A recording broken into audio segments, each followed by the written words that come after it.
Okay, over to you. Hello, I'm Pete and mine is on reverb. What is reverb? It happens on all sounds all the time. It's basically sound waves being reflected off, walls and objects, and then they come back and they hit us, and we can hear them.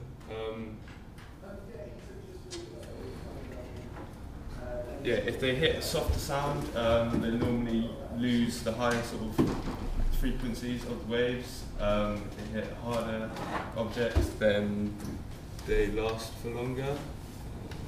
There's different sizes, of course. There's a hall. If you're speaking in a hall, then obviously the sound is much larger. There's more reverb, or in a small space, there's less reverb. Yeah. That's a graph to display what's happening. The red bit, that's the sound you hear first. Then obviously you've got the early waves that hit you, and then obviously it slows down, until it stops. And that's the amplitude inside. So, simulating reverb. Before plates and springs, they used to get a loudspeaker and they used to play the signal through this loudspeaker, and they set up a different set of microphones where they'd capture the sound with these microphones. This was used a lot actually before they used plates, and obviously the size of the room and the area it was in, so you could do it in a bathroom maybe, get certain sound effects, and Star Wars sound effects use that a lot actually, just on a side note, create certain sounds. Plate reverbs. First plate was EMT 140, invented by a German man in 1957. It's a thin plate inside an enclosure. It's 4 foot tall by 8 foot long, so it's fairly huge. 600 pounds in weight, and yeah, that's it. And how it works is they send the signal through the plate by the transducer, which basically makes the plate vibrate. This sound is sent through the plate, and then the sound is reflected back through the plate on each side. That's it. They were good because you didn't have to use a room now, you could just use a plate, which is obviously saves space in the studio, but because they're very, you can hear them a lot, they still need to be kept in a special room, otherwise you get the reflections going. This is an example of plate reverb, using a Rolling Stones tune, Monkey Man, on the piano and on the drums.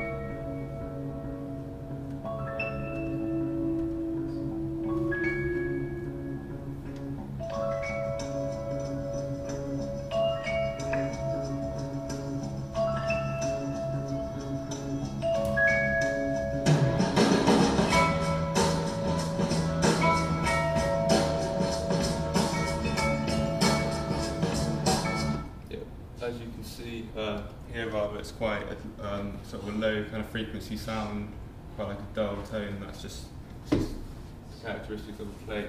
It's also used a lot in reggae and dub, extensively actually, for example on snare drums and that, just to give it the sound. And it's still used a lot now, still very favoured. Sorry about this.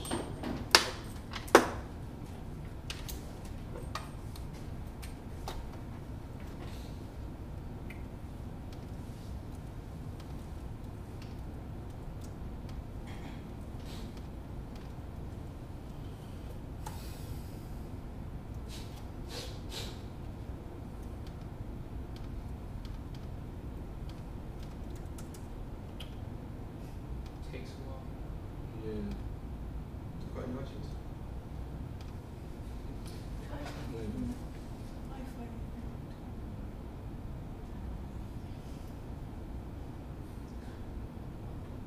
One left up there. Got the above button. Sorry about that. Yeah, on the snare at the start, I'll play again. On the plate, the snare.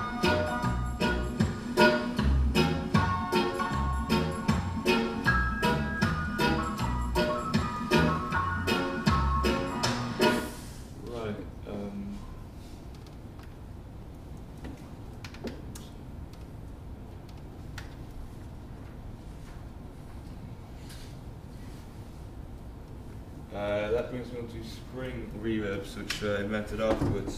Spring reverb is just a long spring in an enclosure. There's often one or more springs. Same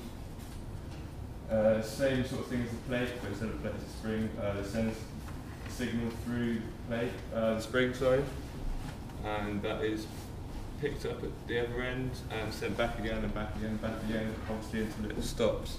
If the springs aren't the same size or the same kind of tension, then it can create diffusion, which clears up the speed of the waveform. It's obviously it's a smaller kind of reverb sound rather than a plate's quite a large sound. Spring's a small one. They're used on amplifiers quite a lot. The Fender 64, I think, uses them built in, but this is an example of spring. Hopefully this works. Let's use on the guitar.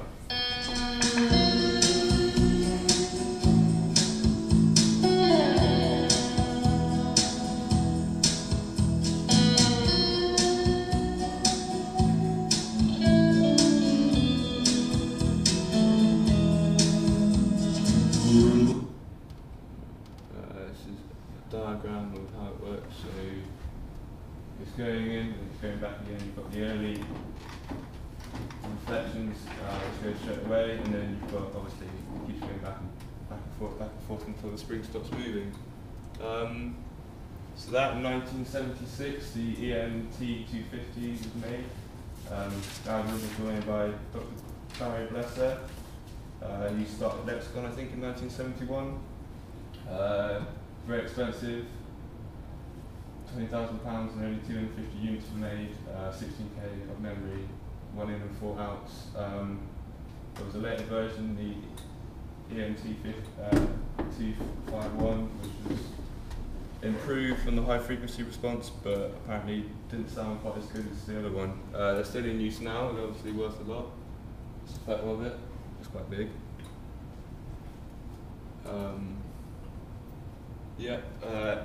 In the 80s, there's Yamaha 1000, it costs about £4,000.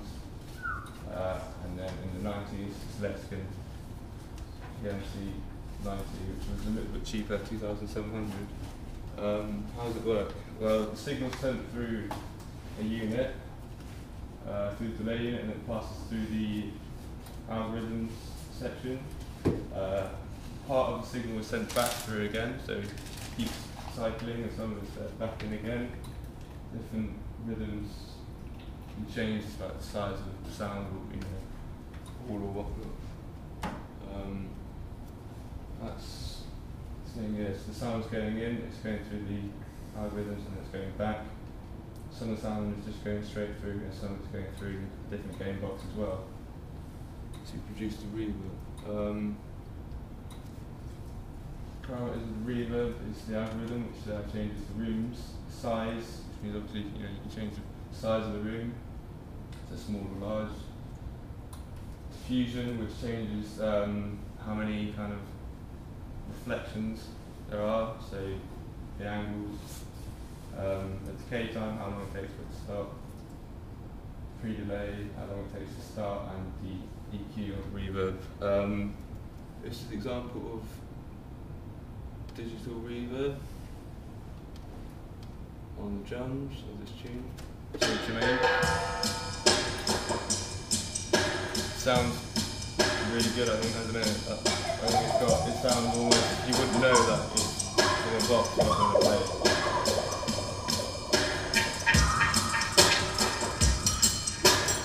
And this is another example of a saxophone I recorded off my mate. This is a Lexicon plugin, I think.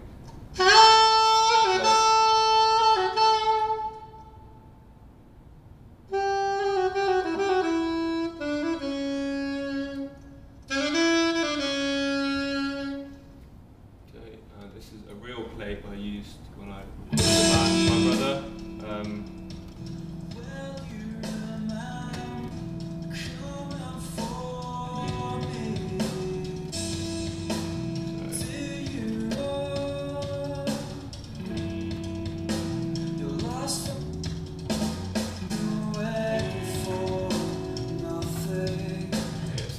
play.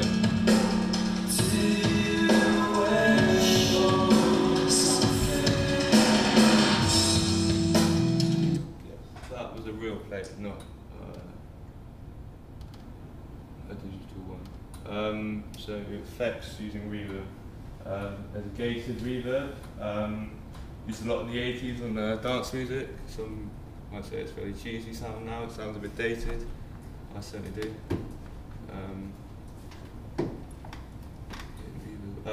Producer Mutt Lance used this a lot. He was a bit of he was the one who kind of made the sound himself. How does it work? Set up a lot of ambient sort of microphones in the room, and they compress these mics a lot.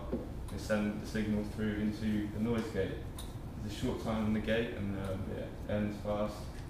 So then you just get the sound of the reverb, and then it ends straight off. So it's that kind of. There's an example of it here. Tom, you probably like this song quite a lot.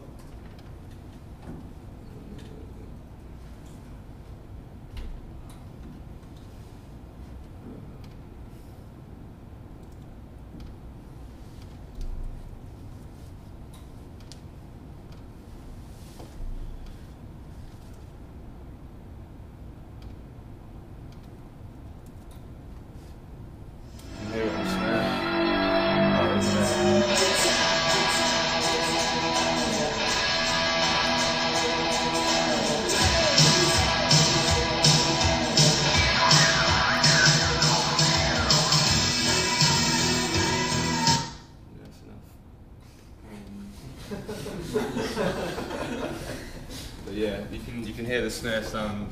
Obviously, it sounds huge and then it stops very suddenly. Recorded live. Drums are often recorded in a very live room because it sounds very natural. Get the sound of the room. Whereas the vocals are often recorded in a small booth, so that's completely flat, it's completely dead, so that you can add, the amount of reverb afterwards. Creative uses of reverb. Michael Brower, who produced Coldplay's Violet Hills, the track didn't really have much on at all, apart from the vocal sound was really wet, and it made the vocal sound huge, very atmospheric. In dance music, now Flying Lotus, he might record the actual bus of the reverb and sidechain this to the kick, drums, and that gives a kind of sucking atmospheric effect. That's quite a creative thing to do.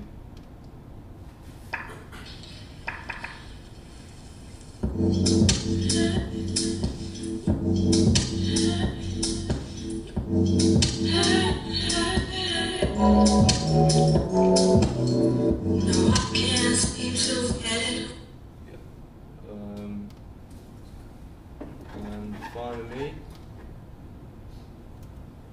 what's best? It depends from the personal point. I think for the song, if we're doing an old kind of 65 dub tune, then if you can get hold of the plate, then obviously that'd be sweet. But if not, I think the software plugins are really good. They also take up less space. They don't break. You don't have to fix them all the time. And yeah, it's a personal preference really. But I think they're all good. But I would say the software is as good as the hardware really. And that's it. Thanks a lot.